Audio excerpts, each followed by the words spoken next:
ఈ ప్రాబ్లంని డిఎస్సికి సంబంధించి ప్రాబ్లంగా భావించి ఇది ఒక దీర్ఘచతురస్రంలో వాడు అడుగుతుంది ఏంటంటే ఏసీ అనేటటువంటి కర్ణాన్ని పొడవు ఎంత అని అడుగుతున్నాడు.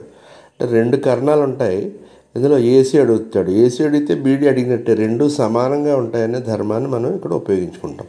ఒక దీర్ఘచతురస్రంలో కర్ణాలు సమానంగా ఉంటాయి పొడవులు, అలాగే కర్ణాలు అంటే ఏసీ ఈక్వల్ టు బీడీ అవుతుంది. అదేవిధంగా ఇంకొక ప్రాపర్టీ ఉంది, ఏదంటే సమద్విఖండం చేసుకుంటాయి కర్ణాలు. ఏసీ బీడీ అనేవి సమద్విఖండం అంటే రెండు సమభాగాల కింద విభజించుకుంటాయి.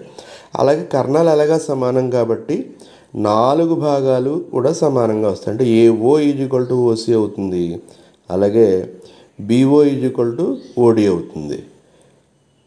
అలా 4 భాగాలు ఇక్కడ సమానం కాబట్టి ఇక్కడ 2 భాగాల్ని ఎక్సెల్లో ఇవ్వబడ్డాయి. 2 భాగాలు ఎక్సెల్లో ఇవ్వబడ్డాయి. అంచేత ఇచ్చిన పార్ట్స్ ఏంటంటే 2 ఈక్వల్గా చేసేసుకోవచ్చు. 2x + 1 = x + 9 అనేది ఇవ్వబడింది. అంటే 4 పార్ట్లు ఈక్వల్గా 2 పార్ట్లు ఈక్వల్గా తీసేసుకుంటాం. ఇప్పుడు దీని నుంచి x వాల్యూ కట్టచ్చు.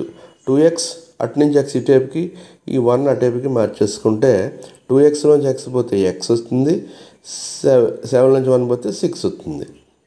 ఈ విధంగా x వాల్యూ 6 వచ్చింది.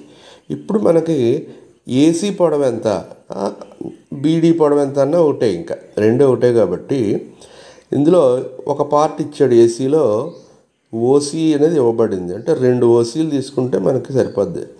అంటే 2 ఇంటూ ఓసీ ఎంత అండి ఇవ్వబడింది, x + 7.